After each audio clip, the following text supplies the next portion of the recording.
Hello friend, welcome to my YouTube channel. मैं रेज्जाकर आपलोक চাইছে আরজিকে টিউটোরিয়াল। আজিৰ এই ভিডিঅ'টোত আলোচনা কৰিম ভেঞ্চাৰ স্কুলৰ বিষয়ে। হয় ফ্ৰেন্ড, আহক নতুন কি খবৰ আছে ভেঞ্চাৰ স্কুলৰ বিষয়ে সবিশেষ এই ভিডিঅ'টোত আলোচনা কৰিম। তো আপোনালোকে এই ভিডিঅ'টো প্ৰথমৰ পৰা শেষলৈকে চাই থাকিব।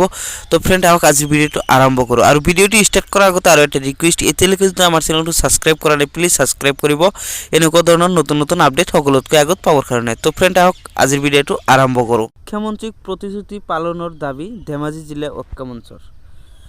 শিক্ষামন্ত্ৰী ডক্টৰ হিমন্ত বিশ্ব শৰ্মাক মানৱতাৰ দৃষ্টিৰে অসমৰ অপ্ৰাদেশিকৃত শিক্ষানুষ্ঠানসমূহৰ প্ৰাদেশিকৰণ প্ৰক্ৰিয়া আৰম্ভ কৰাৰ লগতে ক্ষতিকাৰক আইনখন সম্পূৰ্ণ সংশোধন ঘটাই জীৱনৰ ছন্দ হেৰাই পেলোৱা কৰ্মৰত শিক্ষক শিক্ষয়িত্ৰীসকলৰ দৰমহা মোকলাই দিবলৈ দাবী জনাইছে অসম শিক্ষক কৰ্মচাৰী ঐক্য মঞ্চই ধেমাজি জিলা সমিতিয়ে। এক বাৰ্তাযোগে দীৰ্ঘদিন ধৰি ৰাজ্য চৰকাৰৰ শিক্ষা বিভাগে ভেঞ্চাৰ শিক্ষানুষ্ঠান চৰকাৰীকৰণ নকৰাৰ ফলত 7 বছৰত 5% শিক্ষকে বিনা বেতনে অৱসৰ লোৱাৰ উপৰি আৰ্থিক অনাটনত ভুগি 1.5% শিক্ষকে আত্মহত্যাৰ পথ বাছি লৈছে। কংগ্ৰেছ চৰকাৰে বাদ পৰি ৰোৱা শিক্ষকৰ ক্ষেত্ৰত চৰম প্ৰতাৰণা কৰাৰ পিছত 2016 চনৰ বিধানসভা নিৰ্বাচনত অসমত বিজেপি চৰকাৰ হ'লে 3 মাহৰ ভিতৰত ভেঞ্চাৰ মুক্ত কৰিব বুলি কথা চহকী মন্ত্ৰী হিমন্ত বিশ্ব শৰ্মাই প্ৰতিশ্ৰুতি দিছিল বুলি সোঁৱৰাই দি তেওঁলোকে কয় যে পেটৰ ভাতমুঠিৰ চিন্তাৰে ৰাজ্যখনৰ 100% ভেঞ্চাৰ শিক্ষকে বিজেপি প্ৰাৰ্থীসকলক ভোট দিছিল।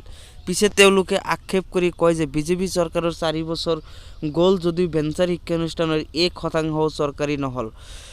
মানুহৰ জীৱনক লৈ চৰকাৰখনে হেতালি খেলিছে বুলি উল্লেখ কৰি মানৱতাৰ দৃষ্টিভংগীৰে আইনখনৰ ক্ষতিকাৰক ধাৰাসমূহ আঁতৰাই ইছ্যু ডেট প্ৰত্যাহাৰেৰে কৰ্মৰত সকলো বৈধ শিক্ষক শিক্ষয়িত্ৰীক চৰকাৰী কৰিবলৈ ঐক্য মঞ্চৰ জিলা সমিতিৰ সম্পাদক হৰেণ মিলিয়ে শিক্ষামন্ত্ৰীক দাবী জনাইছে।